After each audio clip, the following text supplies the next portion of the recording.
audio. I like that. Thank you, Carmisha.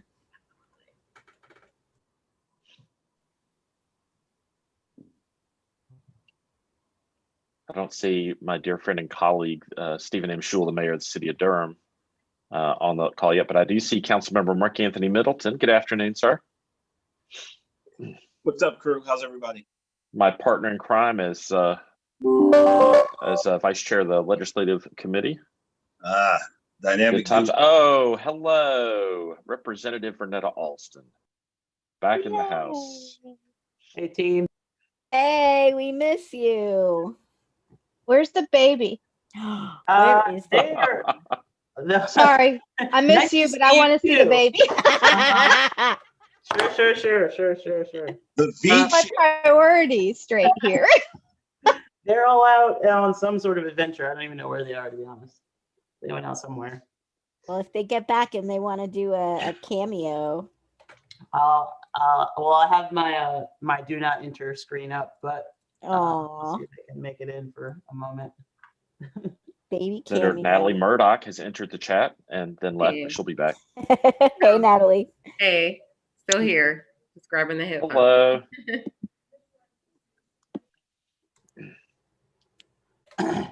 We're going to take a couple of minutes here for everybody to get connected. Good afternoon, Representative Marcia Moore. Good to see you today. Hey.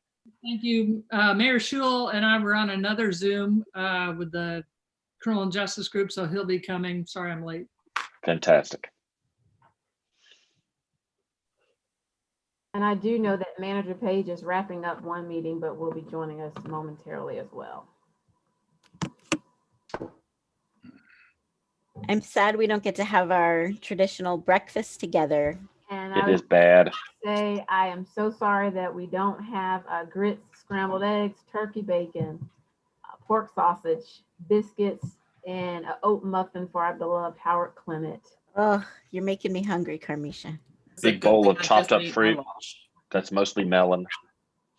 Councilmember Freeman, great to see you this afternoon. Good afternoon, everyone. I just had to try use those 2 minutes to wolf down some chicken noodle soup. Oh, Millie. Oh, the doggo. Oh. How are you, Senator Murdoch? And Senator Woodard. Well, yes. Good to see you. Representative Austin. Hello. I love the haircut. Oh, thanks. Yeah, this is my Nice and holiday- tight, my nice and holiday tight. I like shade. that. Okay. No bow tie today. Representative Moray. Hey, Deidreana, how are you? I'm good. I haven't seen you in so long. It seems like forever ago. Like we used to see one another. I know, I'm missing it. We'll be back. Yeah, one day. Not too soon though. We might not get a baby cameo, but we're getting a puppy cameo. So Aww. Well, my That's dog's good. passed out right next to me. It's like the fourth child. Did you really need a fourth child, Javier? Hello. Hello. There was conversations to have a lot more than 3, and then we had the 3 and no more.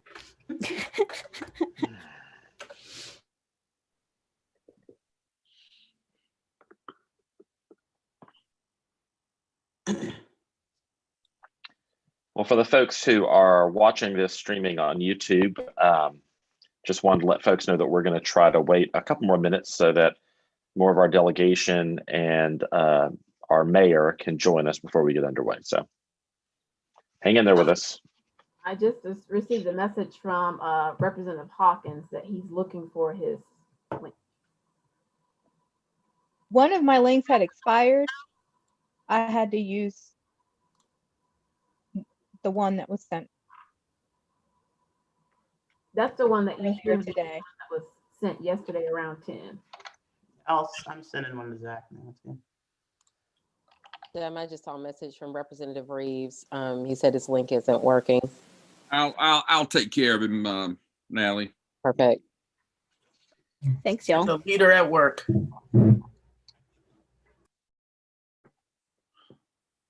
You know how things are down in Deep Chatham there.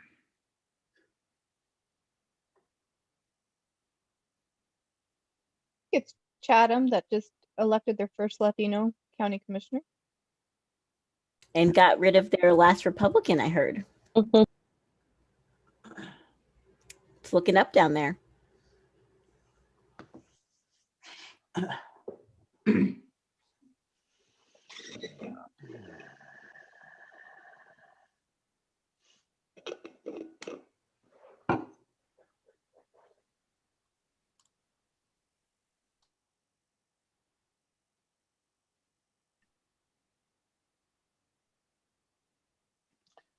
Oh my goodness. Look at this guy. Welcome aboard. You are not, in fact, Renetta Alston. You are, yes, yes. It is the bearded Zach Hawkins. Understand you and my wife brought the house down with the big trivia fundraiser last night. Oh man, it was fantastic, man. She killed it. I would have been there, but someone had to make dinner, feed the kids, get them to bed. So that was. But you guys were. We could tell. Trivia queen last night. She should run some of those trivia questions while you. We could hear her laughing all throughout the house. It was amazing, actually. Really good time. Yeah, fun times for a good cause. Durham Public Schools Foundation. If you haven't given, please give. Right, Miss Javier. Monthly sustainer. Oh, monthly sustainers. Let's see. Okay, there's my council colleague, Pierce Freelon. Good afternoon, Pierce. It's been about 3 hours since I was last on a Zoom with you, so long time no see. So this meeting is being recorded, and all of the conversation that's going on is streaming onto YouTube. So great. Well, that was. I'm glad we started that way. Then Durham. Yeah, absolutely. I was not by accident, my friend. That's right. That beard is something else, boy. I tell you, you got it coming on. Boy. Yeah, we don't want to alert the people of Durham to all the gray that's in my beard, though. I did not mention a word of it. Not a word was heard. You look very distinguished. People Let's are see how we're doing here. Trust you when you get gray in your beard. Exactly. We are still waiting on the mayor and the minority leader, I believe. Let's see. My law school classmate, Representative Robert Reeves. Let's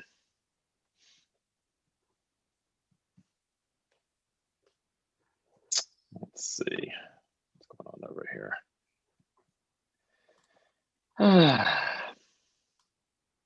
There's our city manager, Wanda Page. Good afternoon. Good afternoon, all. Red is definitely your color. Thank you very much. And here is the mayor of the city of Durham, Stephen M. Schewel. He was here, he left us.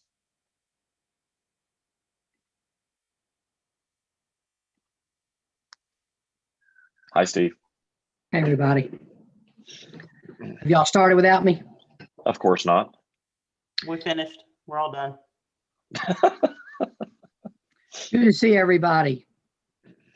I couldn't find my link and it was on my Gmail, but I'm glad to see you and I apologize for being late.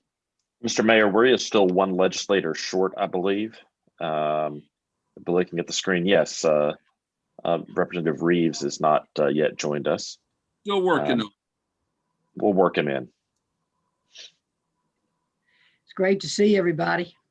Thanks for being with us. Great to see you. Good to see you, Mayor. It is Wednesday and we have 3 other bow tie caucus members with no bow tie. I'll just note that. We'll let people know that because of the pandemic, we decided to forego this Wednesday. Well, we don't have to forego it. Just give me another minute here and It's still early. Whip it out. It's still early, Zach. Still early. Exactly. I can go whip one on real quick. It ain't a problem. Me too. Y'all. So can I. There you go. You're welcome. Oh, Deidreana's trying to step her game up. Oh, yeah. There are no bow Considered ties stepped. in my house.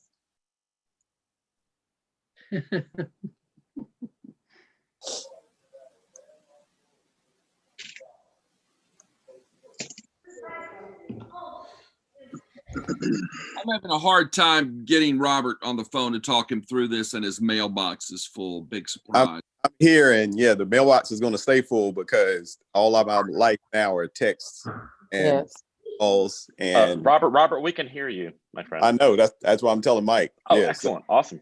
Yeah, that's what it is. So I'm here now. Okay, good. My friend and law school classmate, the House Minority Leader Robert Reeves, has finally joined us. Good to hear from you, Robert. Thank you.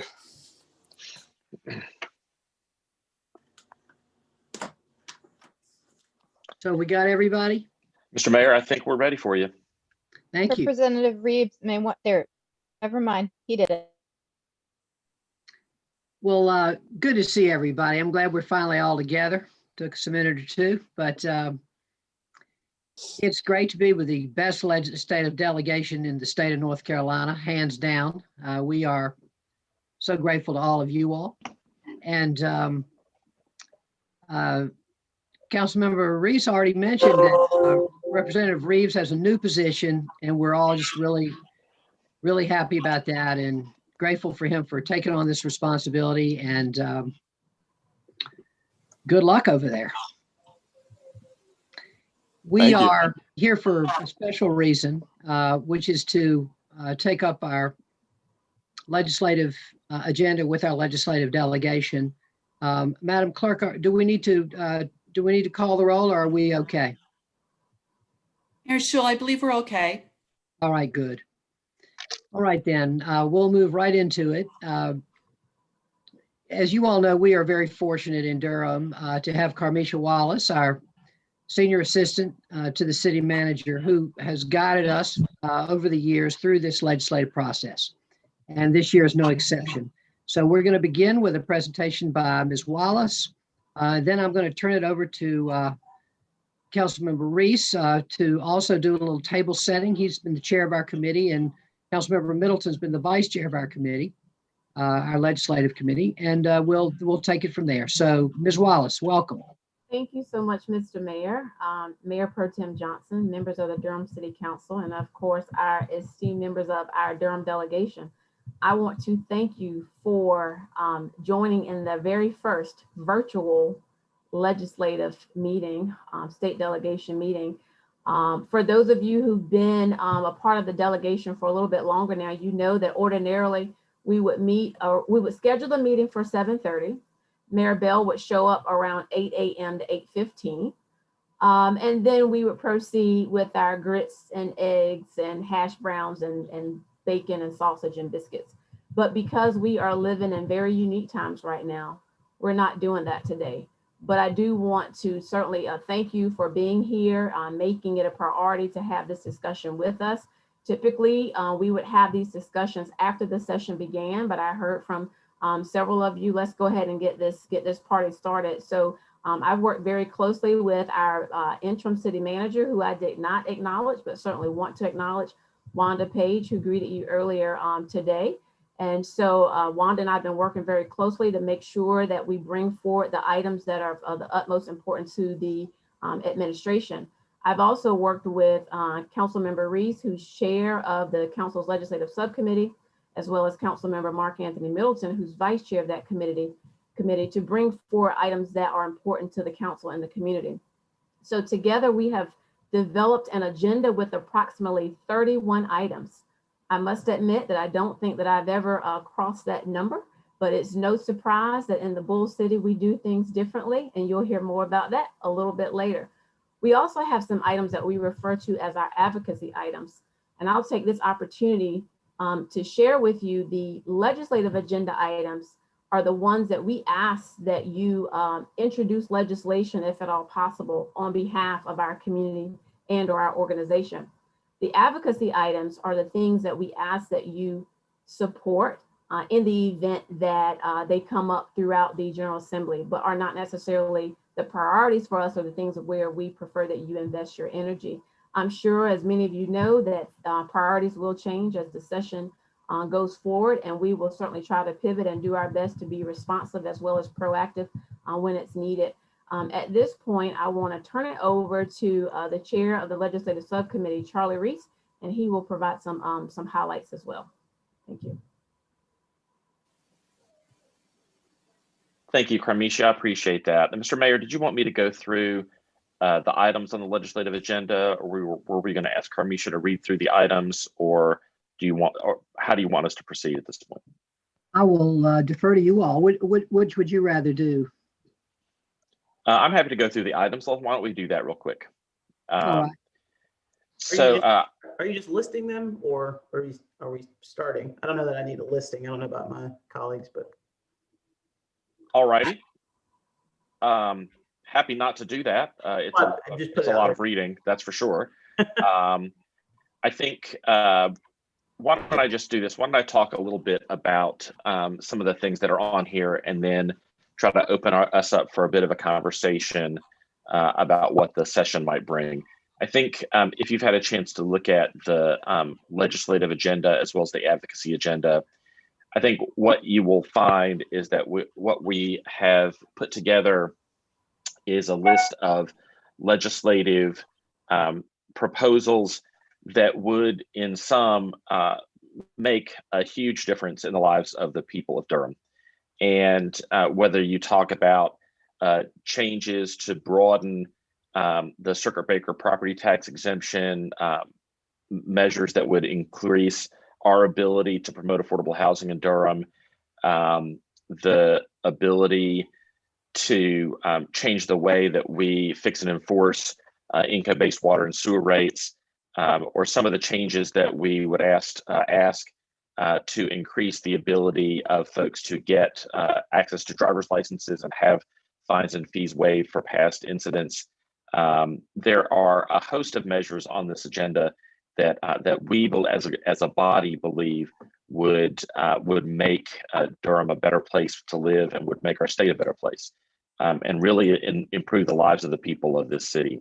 And I think the advocacy issues none of them will be a surprise to you. These are issues that many of you have championed long before any of us got here.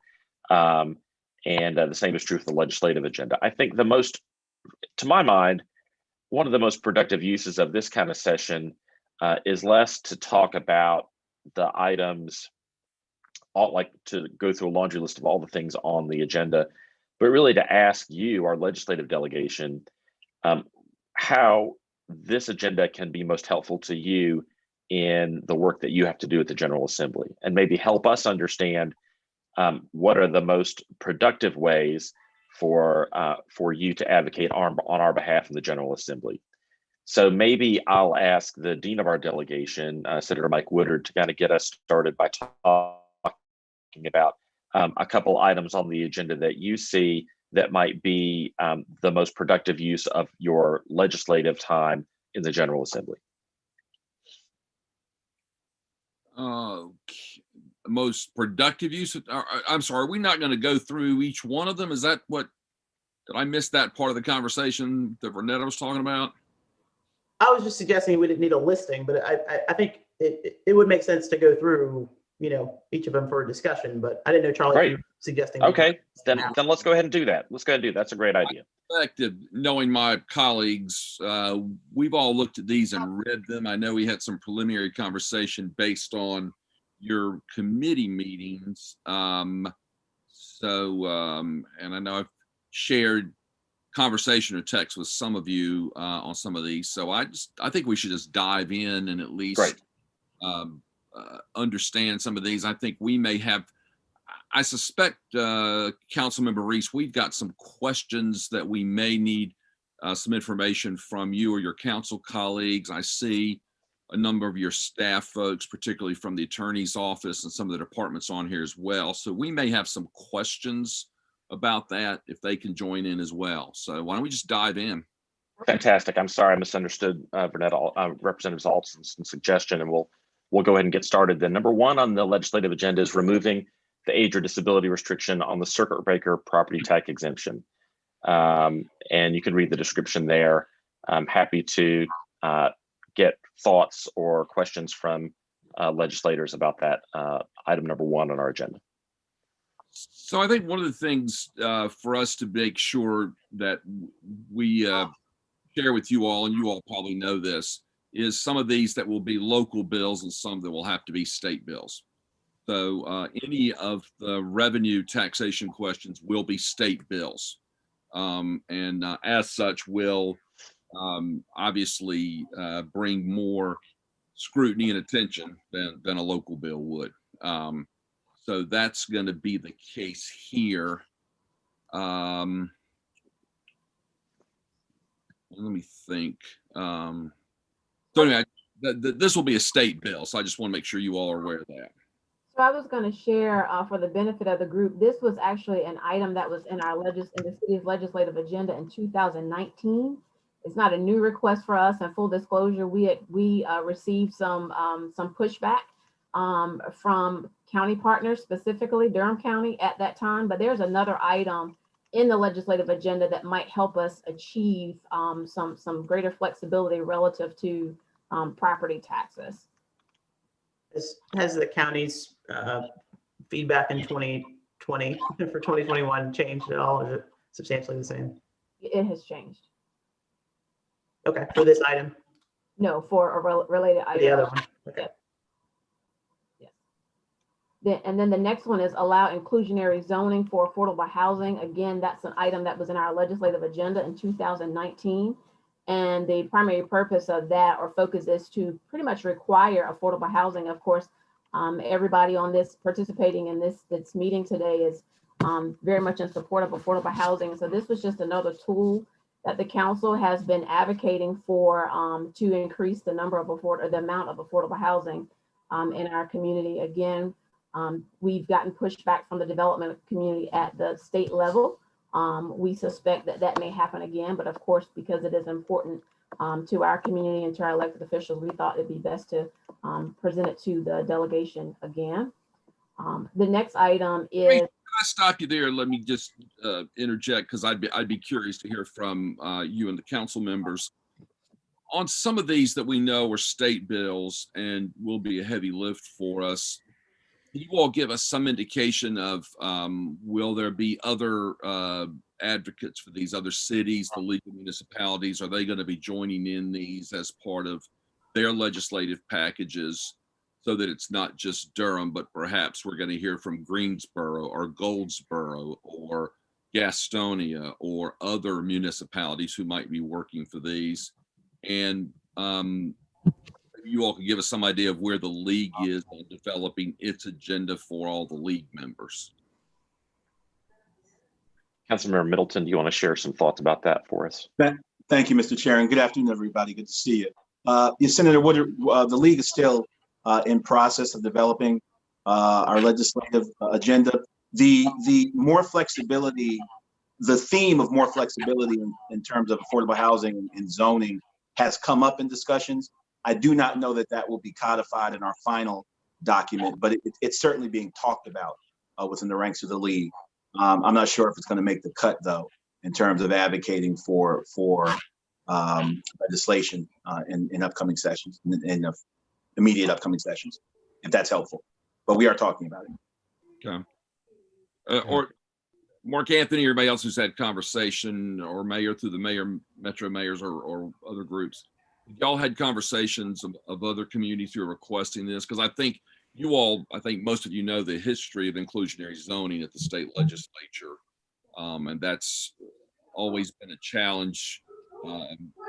Parmesia pointed out it's going to receive considerable opposition, I think, from the development community. So I just wanted to know where you all thought other communities were in their advocacy of this again. I don't know if other cities are requesting it, but I can check around. I know there's cities that want it, but I don't know that in the current environment they're actually putting on their agenda. Yeah. But I can check around with the other mayors. Yeah.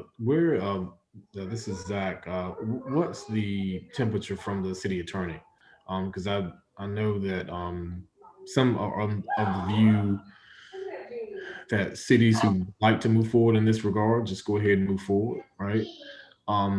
And without state approval, meaning because I go back to I think our Madam District Attorney who states that there's not anything explicit in statute that prohibits. Not saying there's not a gamble, but I did want to ask, what those conversations have been like from the city attorney, just to know and know how we potentially can proceed. This is Don O'Toole from the City Attorney's Office. As council knows, the city has very limited authority in the area of affordable housing. We do have a charter provision that the legislature gave the city years ago. And all that does is allow the city to incentivize affordable housing, but it doesn't necessarily allow us to require affordable housing. And so the city has been working with the tools that we currently have, which don't include inclusionary zoning. Yeah, thank you for that, Don. The question is whether or not state statute specifically says you can't do it. There is a statute on the books that says, it essentially says that unless the city has a financial interest in a project, then we can't include rent requirements. So, for example, the city currently has a project down near Durham Station that's being constructed on city property. In that context, since it's city property being used, the city can enforce affordable housing requirements on that development. But other than that, the answer is no. Thank you. Can I just add that we've all pushed that one pretty hard. We've been to the School of Government about it several times to try to find some other alternative path. And I think that I've appreciated very much Don O'Toole's work on this over the years, but I think it's where we are. Thank you. So in a similar vein, we received a new request from a city department, specifically our community development department this year, asking for legislation to allow local governments to impose linkage fees for affordable housing. And so full disclosure, it is a fee, and typically sometimes referred to as an impact fee. And the recommendation is that the fee applies to private market or market rate residential as well as commercial development. And so that we noted some other communities that are doing it, Boston being one, as well as Denver and Seattle. Of course, we anticipate pushback from the development community, real estate. So, but this is an item that the community development department has brought forward as a request. So for council members, or Parmesia, if you can speak for the staff, have you all had conversations with the home builders and the realtors associations on this topic? I am not aware of those conversations occurring with home builders or any other community group. So, I mean, so you all have not gauged whether they're supportive of something like this or not, because I know in some of the communities that were cited, I did a little work on this, and there have in some communities, municipality worked with their home builders and realtors to develop a good linkage fee policy on this. So I didn't know if y'all had conversations beyond just the administration and the council on this. I can check with Karen Lotto in our community development to get more details about the extent of her communication on it. And I was curious, the list of cities that you all cited, is that exhaustive, or are there other cities of comparable size kind of imposing a linkage fee? And I don't think that was an exhaustive list. I think that's just some detailed information that the staff had, more information on those particular cities, but certainly not exhaustive. Okay.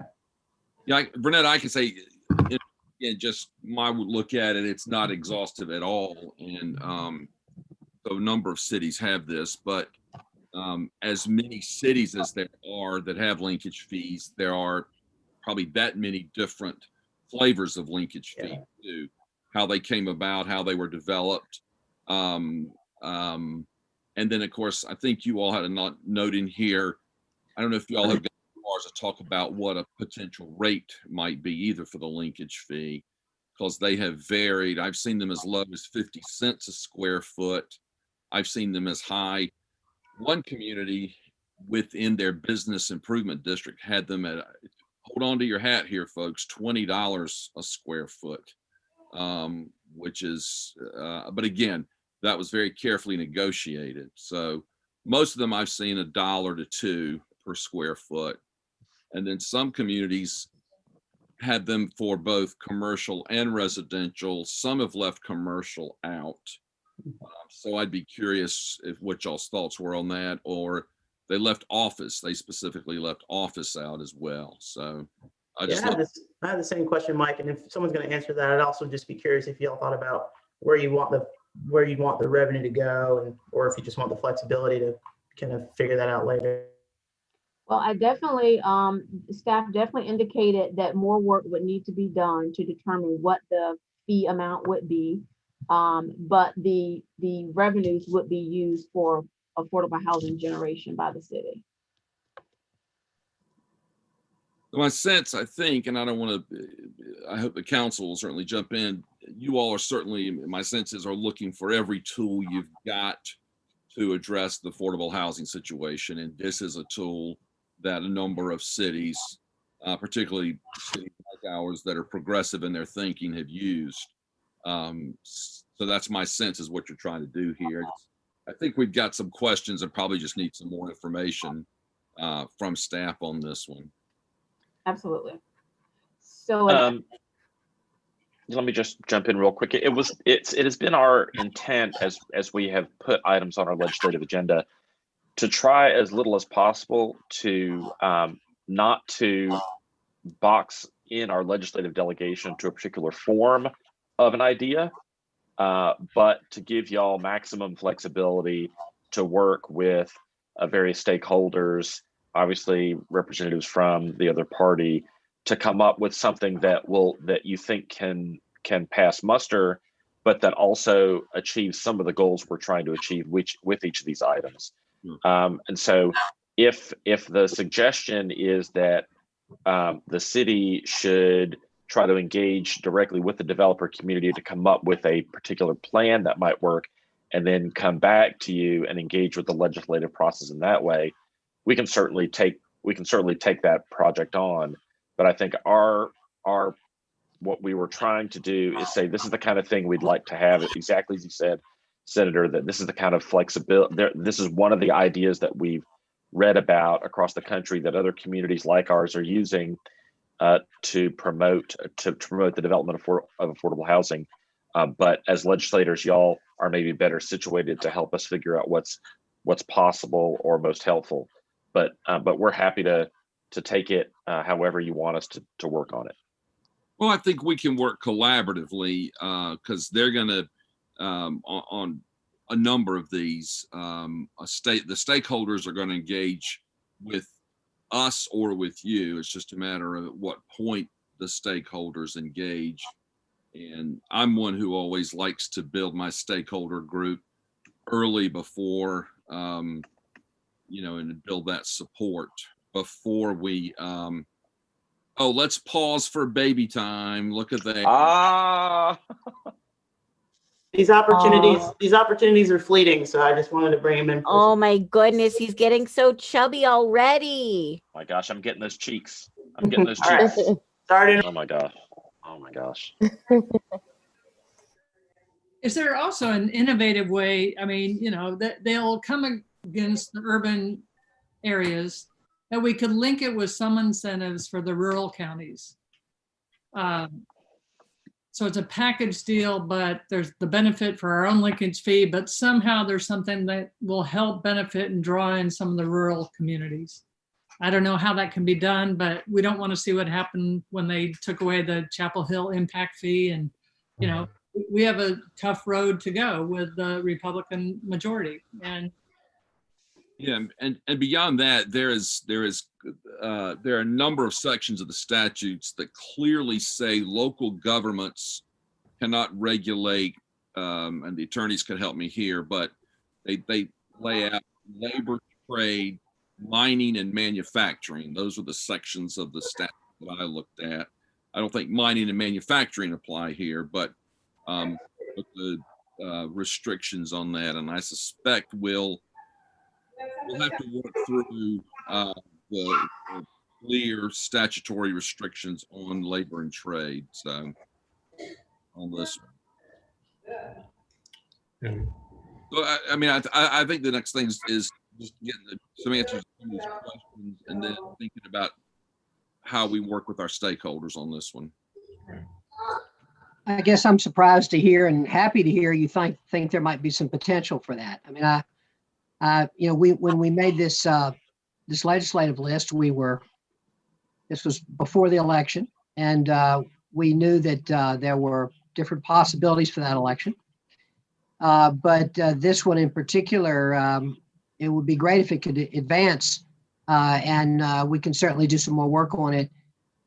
I'm surprised to hear you all think that there's a realistic chance that it might advance.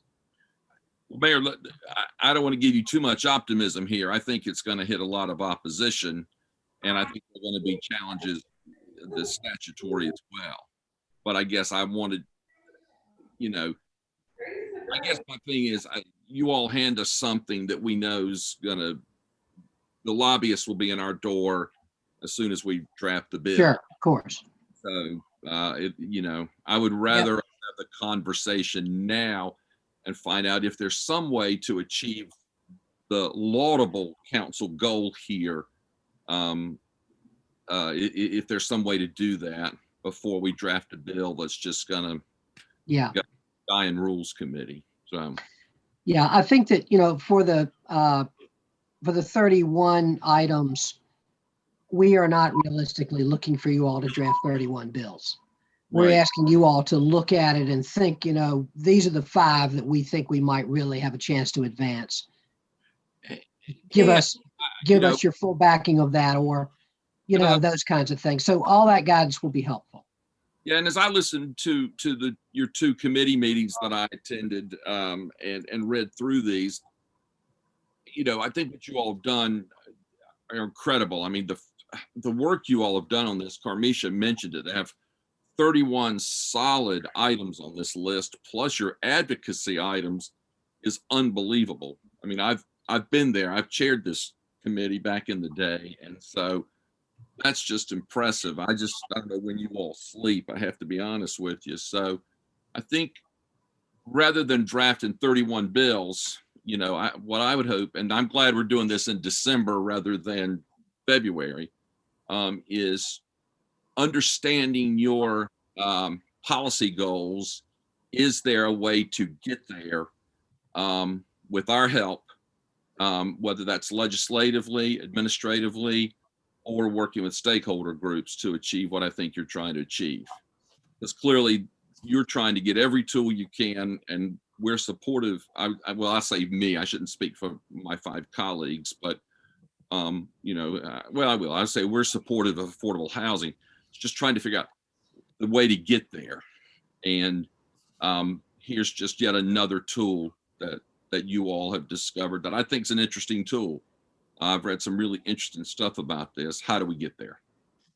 Thank you.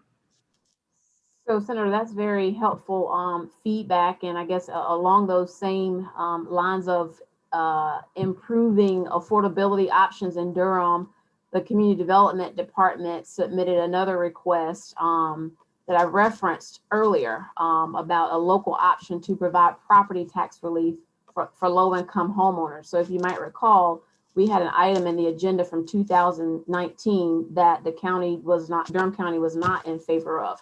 However, this local option would not require cities to offer tax assistance programs to low-income homeowners, but provides the option for cities to offer that.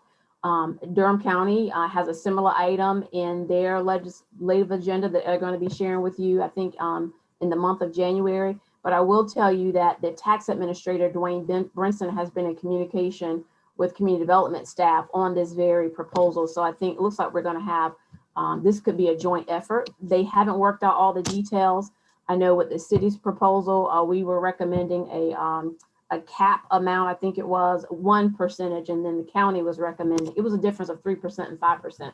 So we hadn't worked through those details, but certainly recognizing that, like you said, property tax is a state law. And we know that in the event that the state law doesn't change in that regard, cities would at least like the option to pursue this, or at least elect into this option. So if there are no questions on that, there was an item that was not in our legislative agenda, but came before the General Assembly back in 2019 to support affordable rental housing for Durham Public Schools. And many of you on this call signed on to that bill. It was a local bill. I think it was at the request of the Durham Public Schools Board of Education. So the bills were filed, but it was not adopted. And so this city council just wanted to signal support of the legislation in the event that desire is still there to make that happen in this upcoming session. Yeah, I'll speak for the House side, and the primary bill sponsor, Marion Black, was able to get a lot of support for this bill internally, and there was, if I can remember correctly, I think Berkeley County, which was filed by a Republican, actually there was an amendment to this bill to add Berkeley County. And so she was able to get some movement, some traction on this. And I do believe in with the option to have this become, a local opportunity, we can move that a little bit. We can move that forward a little bit more this year too. So I feel confident that it's something that we can file. We may need to consider whether or not a Republican either will file a similar bill for their county so that both look attractive going forward together, or if we need to file one that has both members of our delegation, members of another delegation. So I don't know what Mike or Natalie think about in the Senate, but I do think we were successful in getting that ball rolling in the House last session. Yeah, this is one where Representative Black's bill passed the House actually, and Senator McKissick at the time and I filed the companion bill, but the House bill died in the Senate because of Senate leadership's opposition to this. So the roadblock's going to be in the Senate again. So I think our strategy this time, this is something I think we should favor. And I think I may have mentioned to somebody I was talking to, I can't remember who I was talking to about this, but I think this is something every local government ought to have the ability to use. When I think the sense of the county was to use this property next to the old Lowe's Grove School was the site they had first picked out for this. And I think if it's in the hands of government, you've got a developer who's ready to do this, then you ought to be able to do what you want with your property, city or county owned. That just seems logical to me. So I almost wish we could make that a state thing and let all 100 counties, all 500 municipalities choose to do what they want with their land in something like this, not just for teachers, but for first responders, for law enforcement officers. We could continue to expand it for those kinds of workers we would like to keep and attract in our city. I mean, it's a great affordable housing thing here, particularly for those public servants. But I think we filed this one, and as Zach said, work to find it. I've had conversations with Republican Senate colleagues who are interested in this, and this is one we take up and go back to work on. Okay, sounds good. We received a rather interesting request from our water management department, and I say interesting just because our organization has been spending a lot of time addressing, working with other cities to address fines and fees that can be viewed as regressive. And so as a result of that work, which our I think Office of Performance and Innovation, as well as our water management department, took the lead in the work for the organization. And one of the results of that work was an ask to allow North Carolina Public Utilities to implement either an income-based or or sliding fee rate structure for utility customers. And in essence, it's pretty much attempting to make water affordable based on income. And so there are some options to get at that. One, like I said, is based on income. I'm sorry, yeah, based on income. And the other could be a tiered structure approach. So that is a state law change, I do believe, as it relates to that. And so right now, the water rate is set, it's adopted by the council, and everybody pays based on their usage. This proposal would allow us some flexibility. If you have a lower income, obviously the income would have to be documented. But if you have a lower income, then your water rate would be a lower water rate, which also means if you have a higher income, then your water rate would be a higher rate. So there may be some people who would object to paying a higher rate in an effort to create affordability throughout the system for us, but certainly thought that it was good work and at least worth the worth the ask here. So if there were any questions or concerns on that proposal?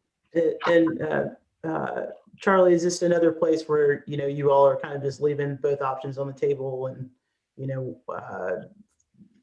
y'all have a preference for either of these methods, or a discussion highlights that you could share on your thoughts on income-based versus tiered or anything?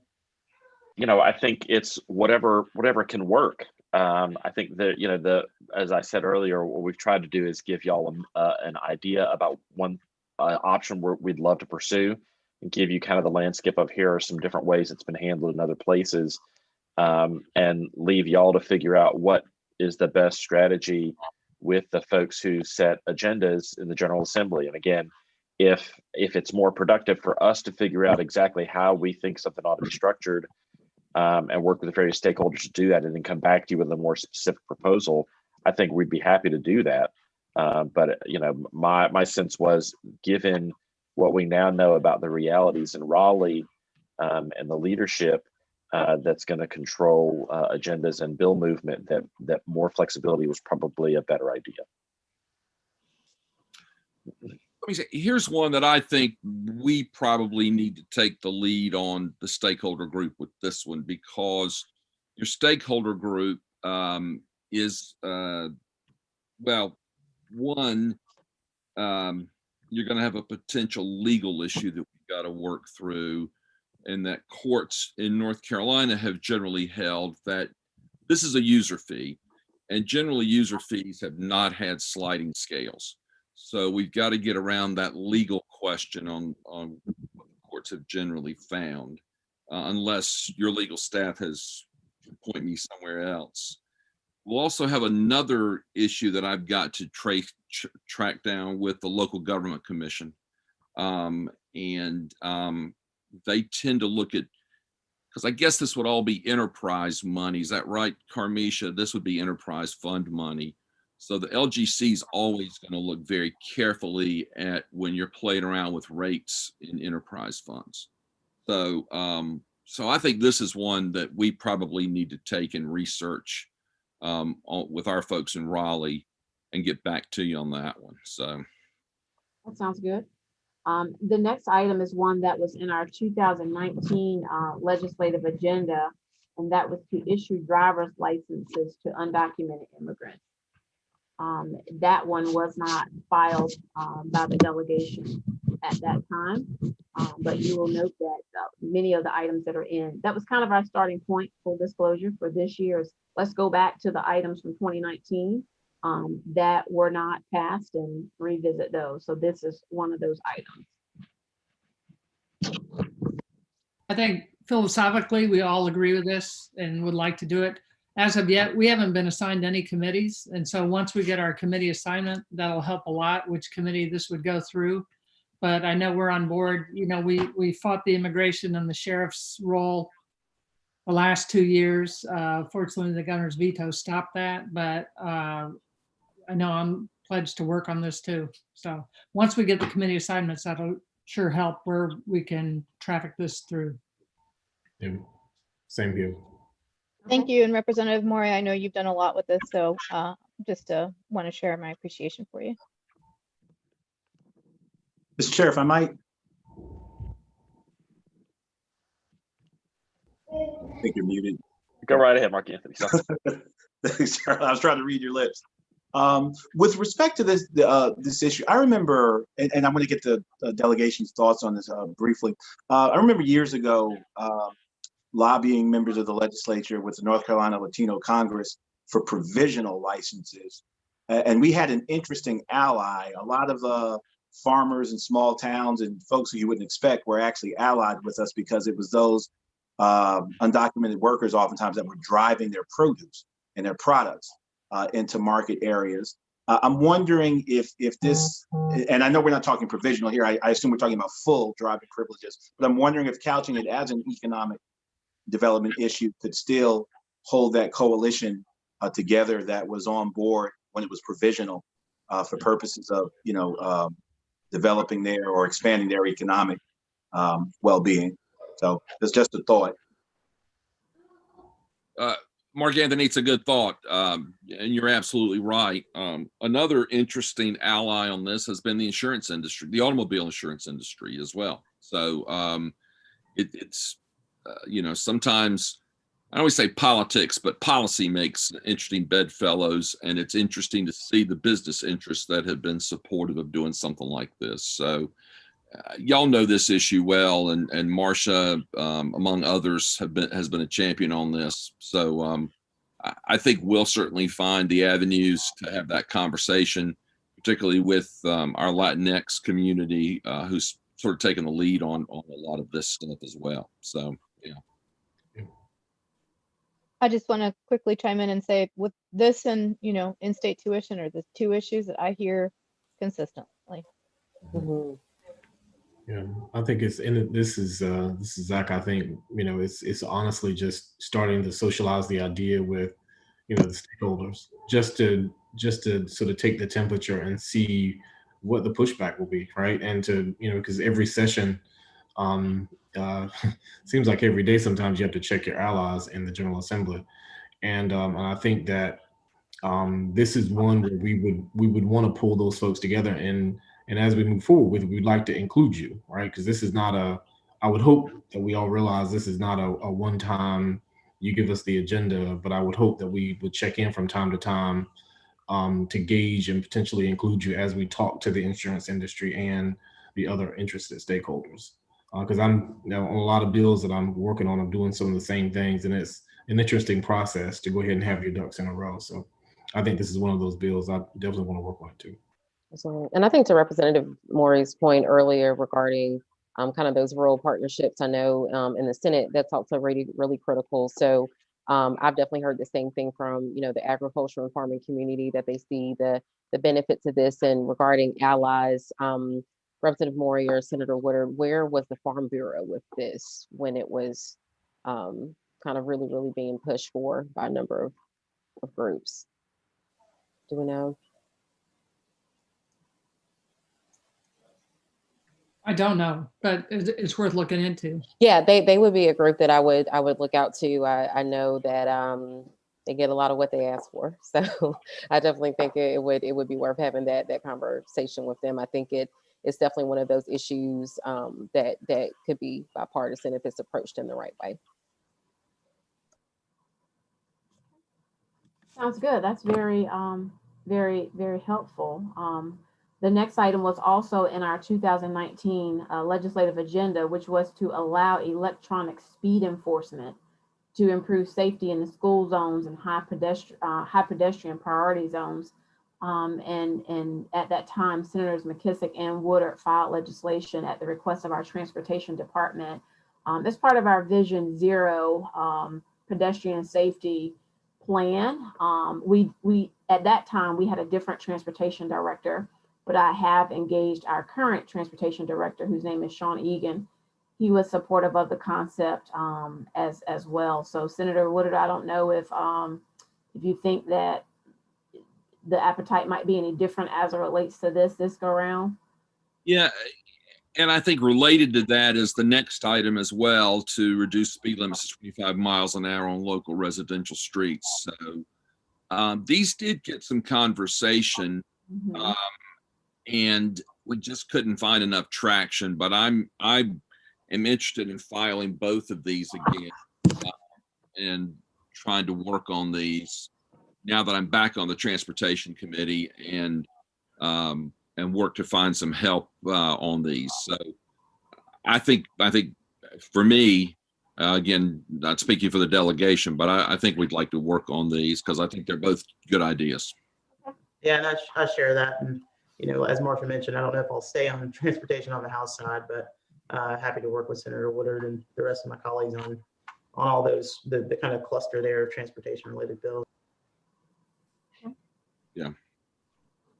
So good. So the next item was providing local authority to acquire or condemn property and fee or appropriate easements for the relocation of non-municipal utilities that conflict with municipal road projects. Technical terminology, but was in our 2019 legislative agenda. This was at the request of our Public Works Department. And the layperson's version of that is, if we are able to get legislation that would allow us to acquire easements as well as rights of way, which I think we have the ability to acquire rights of ways, but this is specific to easement, then that will help us when with our public works projects, which are typically our roadway projects. The challenge with not having that is typically a delay in the project because we have to work with the various utilities who have lines in the rights of way to acquire or condemn that. And so that tends to extend the process significantly. So Senators McKissick and Woodard did file legislation in support of that request. And so again, this is an item that did not pass last time. And so we wanted to present it to this delegation as well. Ramisha, if I could put in a plug for this one as well as those two of the traffic ones. Well, that one, the utility question, it has to be a state bill just because of the way we do our utility right ways in the state. So I would just urge perhaps Councilmember Middleton or others of you who have conversations with colleagues in other municipalities to see if the league could adopt this or if other cities might want to get on board with this. I think we introduced this in a typical Durham fashion. There were a lot of other communities who said, oh, that's a great idea, but didn't get on board with it. And if we could get 4 or 5 other municipalities or the whole league behind it, that would help us on these. So just as you all are having conversations with your peers in the league or metro mayors or just with other cities, when you talk with folks, say, hey, if y'all thought about this in your community, wouldn't it be a great idea? So this strength in numbers, I think, would help us on all 3 of these. Absolutely, that sounds good. We have another one from Public Works Department that's similar to that, just relative to making the development process more efficient. And this one was about reimbursing utility owners for the cost of utility relocation without a competitive bid. So this was something, again, that was looking to get at efficiencies with the road project. So Senator McKissick and Woodard filed legislation for that as well. I do want to point out that Bo Mills, who's with the league, which is part of Metro Mayor's part of league, is on the call today. And so I participate in the league and Metro Mayor's calls and have been an active member of their public policy committee. As Councilmember Middleton mentioned earlier, I'm trying to rush so we don't keep you too long. The league has not adopted their legislative agenda, but I will certainly continue to have some conversation with our partners to see if we can, if there's any appetite for support from other cities. I will say some of the larger cities are taking an approach of just kind of staying low and not bringing attention. And there have been times where the league has been very straightforward with us and say, we don't support something, but we won't come out in opposition of it. But I'm certainly willing to do some follow-up work with the league and Metro Mayors to see what the appetite is there. So let me just say, anything that this body think should be brought before the league, I will dutifully and rigorously bring it up in that context. So please just let me know. So the next item. Before you move forward, Kamisha, I'm sorry, this is Councilmember Freeman. I just wanted to ask if you could put a kind of a list. I think you're noting a few of them, and I'm losing track because there was like 5 different ones. And if I could, I can definitely have that conversation with some of the ladies across the state and different rural communities. So just make sure that I know which ones, because I think I'll miss 2 of them. Okay. I am keeping a list, but just for everybody's purpose, our city clerk's office is taking minutes of this meeting, and the meeting will also be posted. It's actually streaming to YouTube now, so for anybody's pleasure, you can go back and watch. So the next item was around law enforcement recordings, and I know that many of you know the discussions that have occurred around accessibility of law enforcement recordings. At one point, the conversation was specific to body cam footage for police officers, but it was changed to law enforcement recordings to include dash cam video as well as any other recording. And so the law that was ultimately passed requires a magistrate, I think, to provide permission for the elected officials to be able to view it. And so this was something that came up in 2019 as well. I think Councilmember Reese certainly led the charge on this item, but we're back asking not to have to go before a magistrate to get access to the law enforcement recordings that are in possession of the city's police department, essentially. I have not heard from the league as about that being an agenda item. I'm not aware of that being in the league's legislative agenda, but this again was something that was of concern in 2019 and remains a priority for the council. Yeah, I filed the body cam bill along with one of my colleagues from Guilford County last year, and will gladly send around that draft to the chair and vice chair of the legislative committee so that we can work on the language to include your current request. That sounds good. The governor's task force report is addressing the body cam footage, the mandatory use, the civilian review boards, things like that. But this is one of the recommendations, and the mandatory use of body cams. So I think this will flow right in along with that report. Good. This has definitely been debated in the league. I don't remember whether it was 17 or 18 when we were debating it. It's going to come up again this year. I remember a particularly poignant, salient point that Representative Mishaw made, and that in its current configuration, the council, who's essentially the boss of the city manager, can't do what a city manager can do, and the police chief, and that just from a chain of command point of view doesn't make sense. And I find that my Republican colleagues in the league respond to chain of command arguments and decorum arguments when it comes to things like that. So I just put that out there that I found some warmth to those type of arguments. So, but it is being debated within the league. So thank you for that. The next item was submitted by former council member Vernetta Austin, now state representative Vernetta Austin, to prevent reparative therapy for minor children. So this is an item that was in the 2019 legislative agenda. To my knowledge, there was no legislation that was filed regarding this, but in short, it makes it unprofessional for licensed therapists to practice what's also known as conversion therapy. And so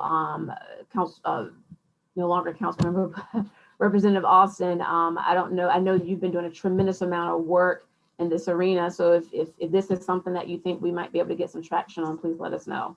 Yeah, and I think we kind of tabled it, or didn't table it. The stakeholders had a firm grip on that in 19, and I think they do as well this year. So I think it's great to kind of establish as a important kind of policy objective, and I think we'll follow the lead of our stakeholders on kind of how that gets filed. So I know there were some briefings earlier this week, and I'll follow up with them. And if they need leadership on something like that, obviously I'm happy to do it. But we'll see how that shapes up. Okay. Also, last August, the governor signed an executive order to ban any conversion therapy with use of state or federal dollars. That executive order, at least, still stands with any of those monies. The next one is repeal the general statute that bans public employee collective bargaining. This item was included in 2019 as well, and does just that, eliminates the prohibition of public employee unions for collective bargaining. So this one, I think, came from Council Member Johnson at that time. Yeah, this is Zach. Sorry, I have kids yelling in the back. I filed this bill last go round, and I was joined by then City Councilwoman Alston, now my dear colleague in the House, along with City Council colleagues, and I plan to file this bill until it becomes a reality. And I hope Zach will let me join him on that. So ranked choice voting is something that's been discussed recently, as well as in 2019, to allow candidates to rank their preference on the ballot. And so this was a old item from 2019, but on this year's agenda as well. And I don't know that anything was filed relative to this. I don't think so. I don't think there's a lot of popular support for it going forward. Who's ever on the elections committee will take that up, but there's a strong movement. I know we get a lot of emails about this. Carmisha, can you remember Chapel Hill had this, right? Didn't they do 1 or 2 election cycles with this, but then? I think I heard reference of Chapel Hill. I think so. Okay. There was an authorization several years back that was in place for a few years that allowed cities to use ranked choice voting for municipal elections, and a couple of cities did it. I don't remember Chapel Hill, but there were a couple that chose to use it for their elections, and then that authorization expired, and so no one's been able to use it for at least 10 years, I think. It was just like a several year period where people were allowed to do ranked choice. It was I seem to remember was Cary one of those cities that tried it too. I seem to recall there was an election. Cary, I thought, came to mind too. So anyway. Well, it was a pilot, as Mayor Pro Tem mentioned, and the pilot was from 2007 to 2012. Okay. Then it expired and did not renew after that point. Yeah. Okay. So precedent has been set on that particular item. The next item is self-explanatory, decriminalized cannabis. So 2019. Oh, Representative Hawkins, does that mean it's done? Well, yeah, I think from your lips to God's ears, I did file a bill with Representative Autry and Representative Allison Dahl out of Wake County on this bill, and there are a lot of champions for this effort, and I think the national trend, as you all know, is growing to decriminalize specifically. So this is another one that I think it will move a little bit further along. I did participate in conversations with Senator Jackson, who was, I think, the author of the Farm Bill, just to sort of gauge what conversations others were having on that side of the aisle. But we're going to file it again because we do think that the more we do it, the more stakeholders that will come around the table. So I will include my colleagues or any other Republicans who want to join me. And I will say this is part of the governor's task force on racial equity because of the data on the racial equity arrests. almost 4 times the blacks arrested for cannabis. So it is to decriminalize or make it a citation or infraction at the very most. But it was unanimously supported, so we'll see where it goes. Okay. So Representative Murray, you've made reference to the governor's task force, and you mentioned also the next one, which is allowing, well, in some cities, allowing civilian police review boards to be created, which Durham is one of the 4 communities in North Carolina that has a civilian police review board. This request, I guess it's specific to Durham since we already have one, to allow subpoena power. And I know that I've heard both sides or multiple arguments relative to that. But this is I think this is a new item. I don't know that we discussed this in 2019. It is a request Mayor Pro Tem Johnson submitted, but pretty self-explanatory. There's been a lot of conversation going on. In full disclosure, I have been in communication with my counterpart at City of Charlotte, and it's my understanding that they're going to be making some similar asks. So I know, Senator Woodard, you've asked about what some other cities are thinking and doing, and quite frankly, from what I understand from Charlotte, it's going to be in their legislative agenda.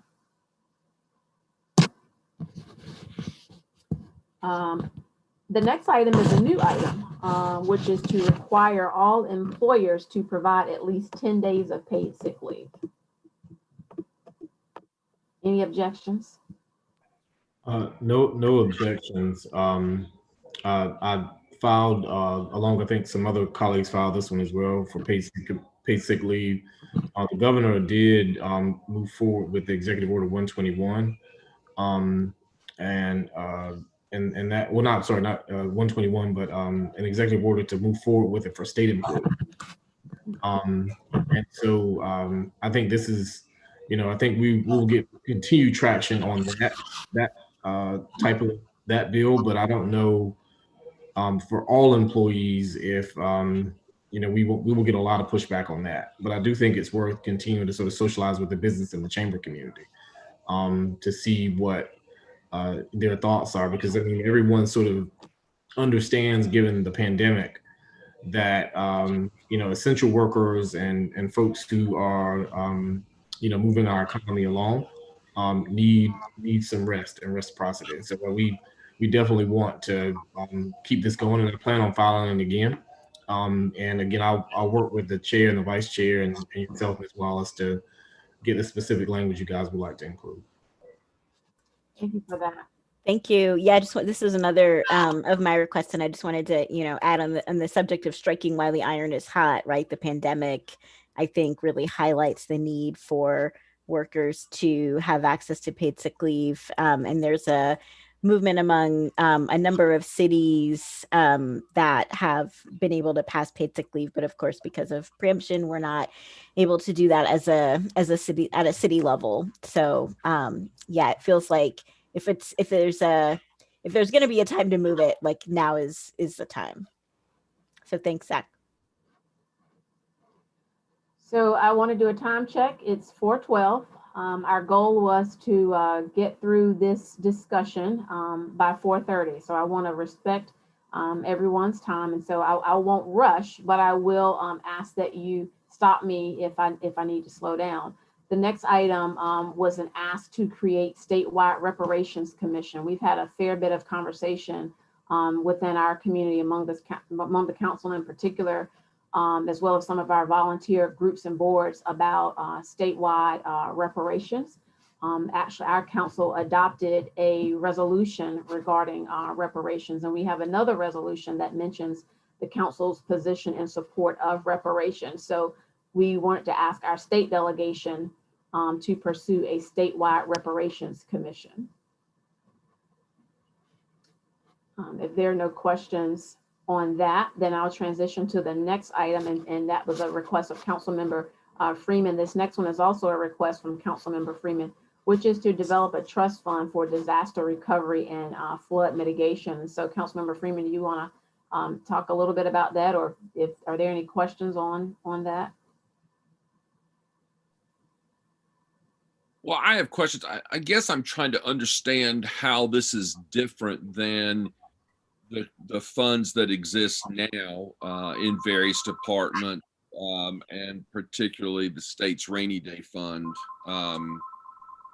So I'm just trying to understand. I think that mechanism's there, but maybe I'm not grasping what Councilmember Freeman's intent is here.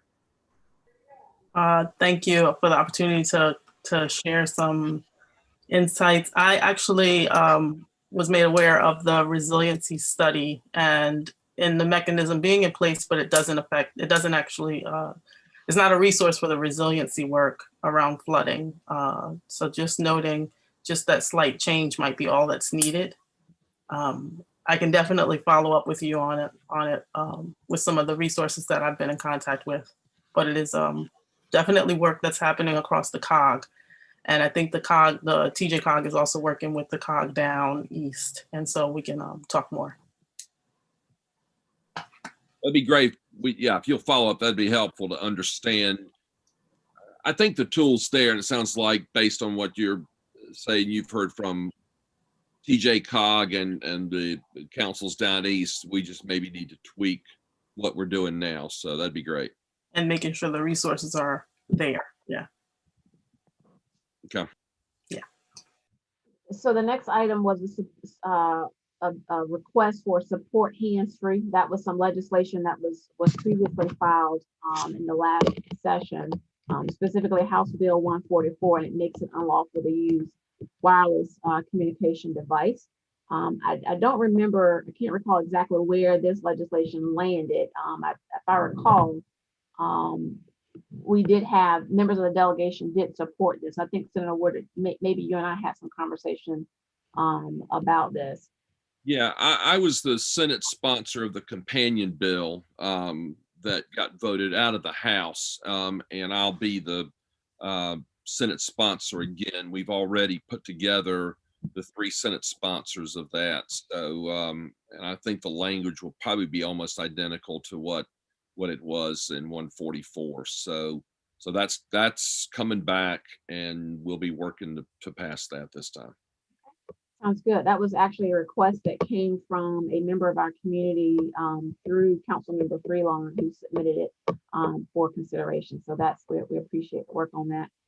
The next item was a request. So one of the things that we did different this year with the legislative process was to engage the city's boards, committees, commission to ask them whether they had any requests or ideas for the legislative agenda. So this next item was a request that we received from Jacob Rogers on behalf of the Board of Adjustment.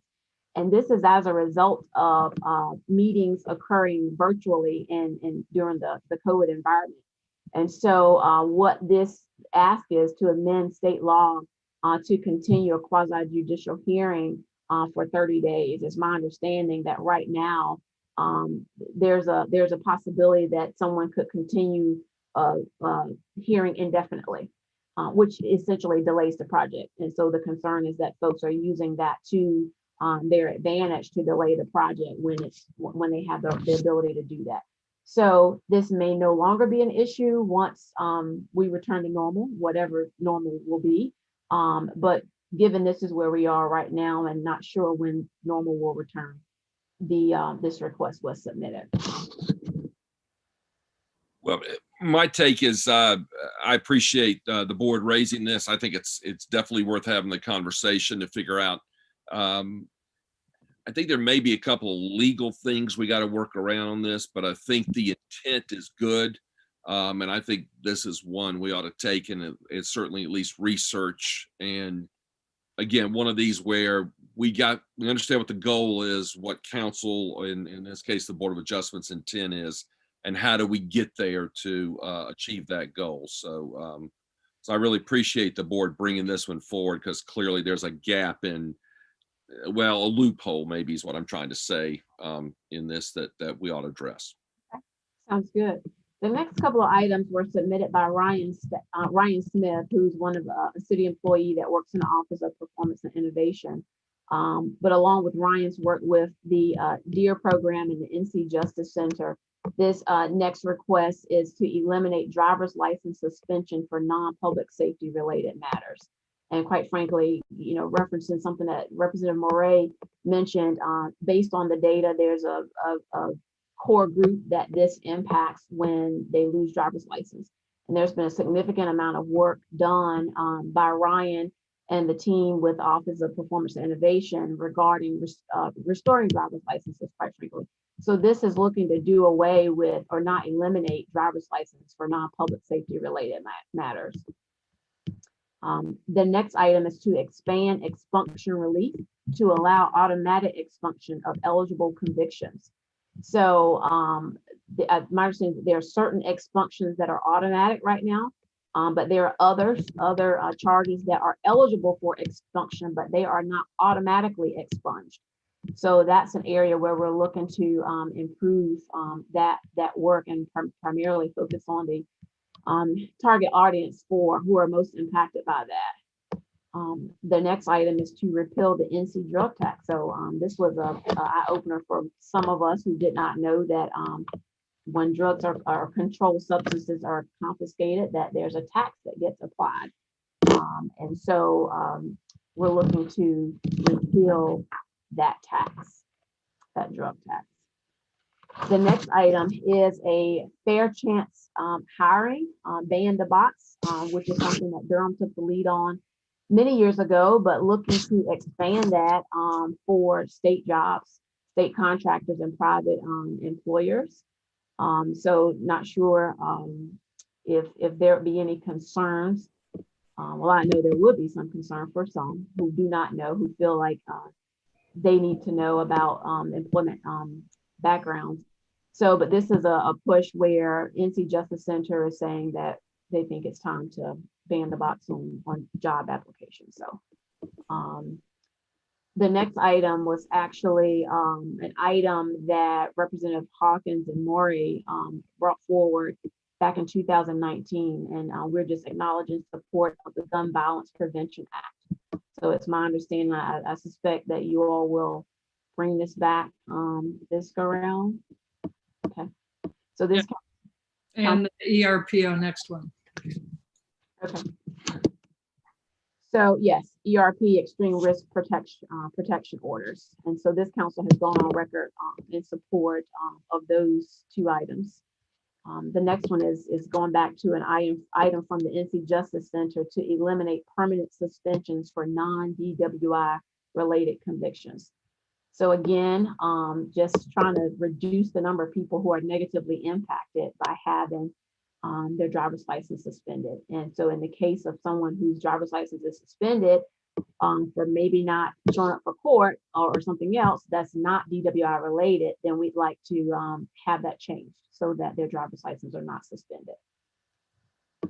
And then the next one is a local charter amendment to allow greater flexibility in filling vacant council seats. And so this conversation came up most recently when Councilmember Austin left the city council to go to the General Assembly, and then the selection process for Councilmember Freelon. And so our city attorney's office has done a significant amount of work on this, has presented some options that could be considered, but it is certainly would require a local charter change. And it's my understanding is not to take away what we currently have in place, but to add the ability for the council to have an election at the point that it chooses. This is a request from Councilmember Middleton. So Councilmember Middleton, I don't know if you have anything you want to add to that. No, I think we've had a pretty in-depth conversation. It's been pretty well prosecuted in our ranks. So if there are no questions for me, I'll let it stand on its own merits.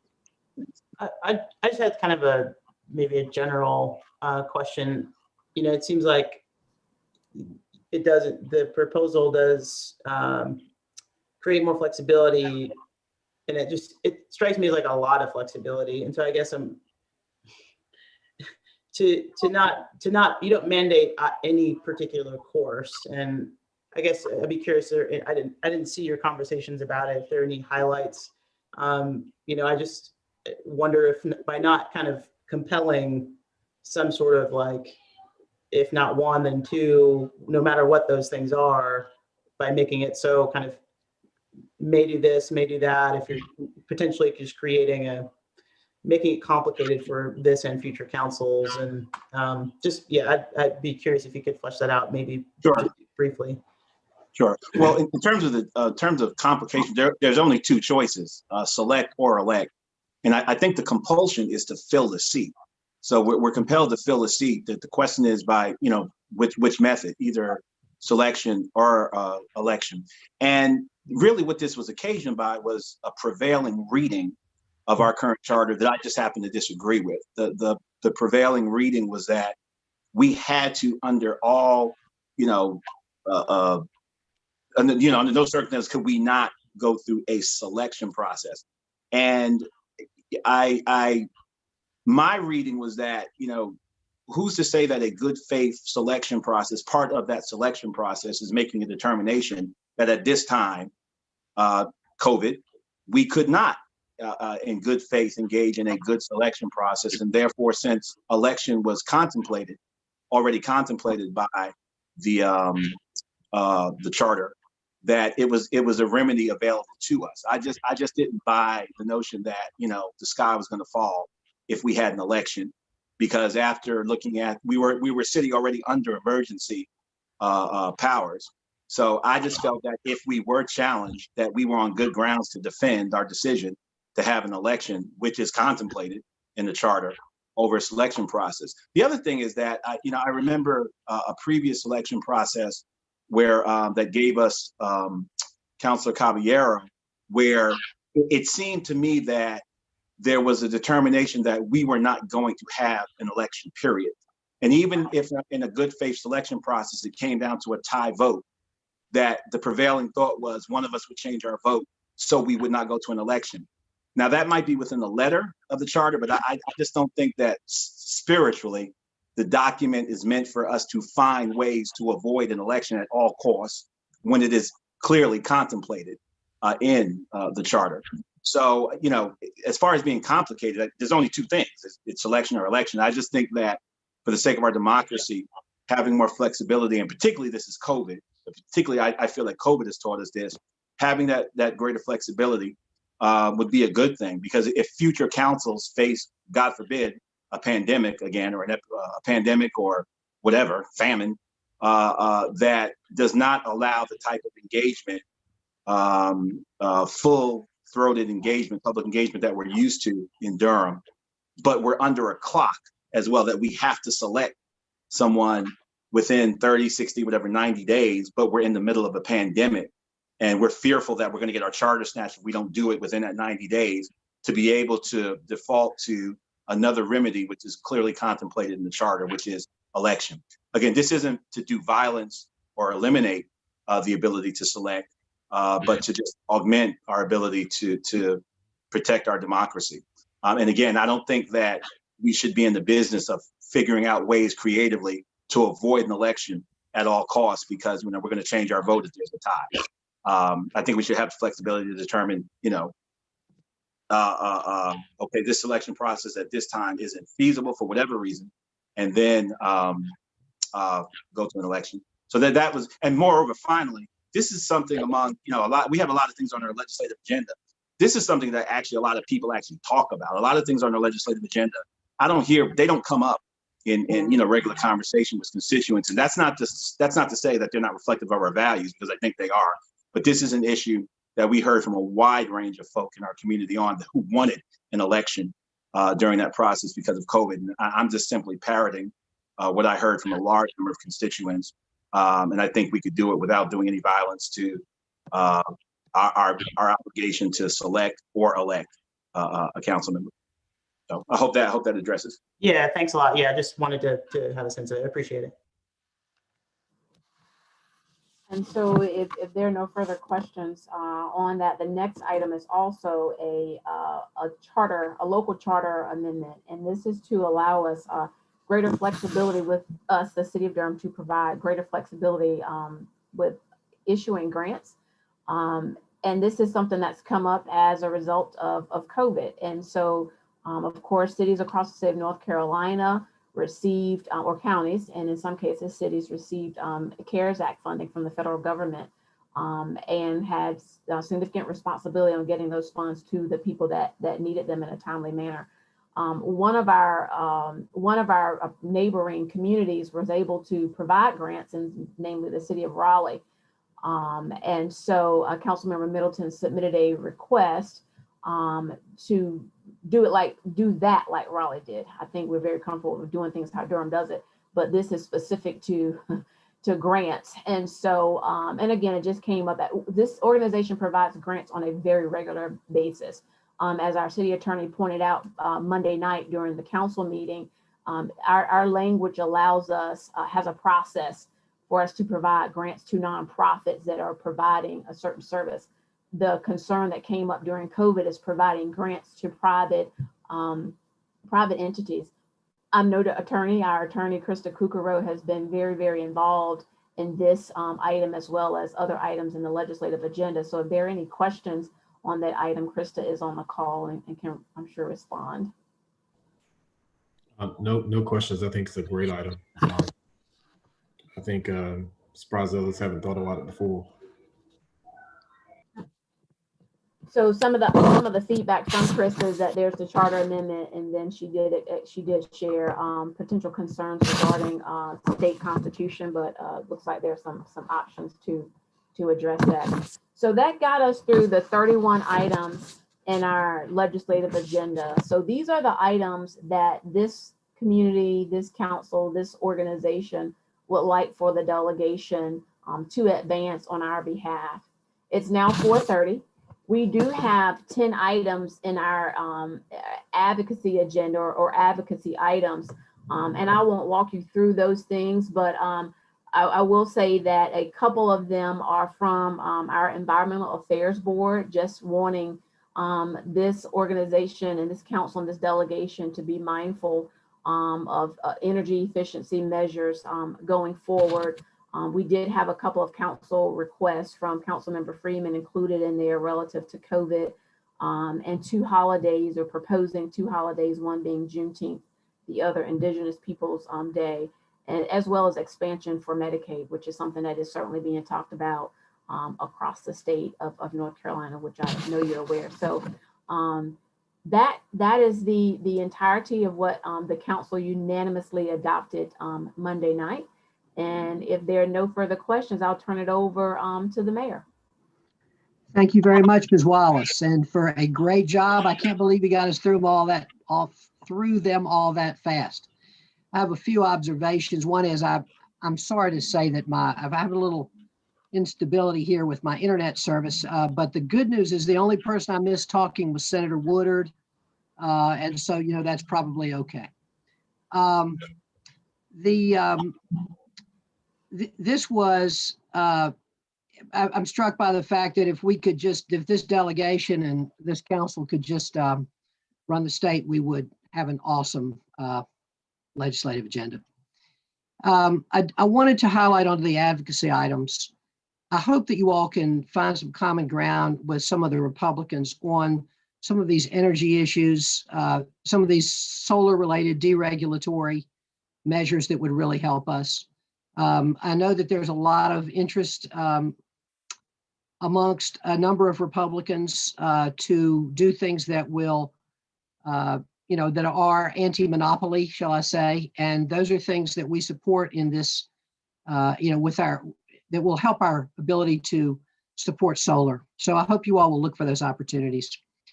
I'm going to ask now any general comments from any of the legislators or any of my council colleagues. I just want to say, just thank y'all. This is really impressive. And I can't help but remark that in 2019, I remember a fair bit of commentary on how long the legislative agenda was then, and this is longer. I just want to comment on that. That wasn't our goal, but okay. Touche, Vernetta, touche. Council member, any other? I think Councilmember Freeman had a comment. Yeah.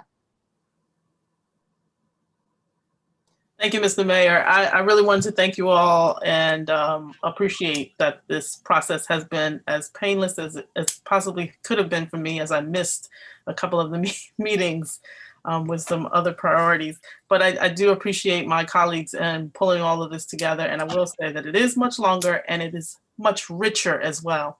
I do want to note, similar to the mayor's comment, that COVID-19 is wreaking havoc on our economic community or in our business community. And I really would love to have more conversations about how to make sure that funding is available for our small businesses, especially businesses of color, and acknowledging that there's a lot of disparity there. I acknowledge all of the difficult navigating conversations in that, and I look forward to kind of surrounding you with great stakeholders to support in that. Thank you. Other comments? Anybody? Councilmember Reese. We are 4 minutes over our scheduled end time, so I don't want to belabor these points, but I did just want to mention how grateful I am to our legislative delegation for finding the time and the mental energy to meet with us. You know, these kinds of meetings can be very mentally taxing, because by the time you get to 3 o'clock in the afternoon, most of us have been in 3 or 4 of these already. And so I think we all understand what it's like to have to bear down for an hour and a half and really focus on this stuff. And y'all did that with us. And I'm just so grateful. The other thing I wanted to say is, you know, as someone mentioned earlier, this is not the end of the process for this group.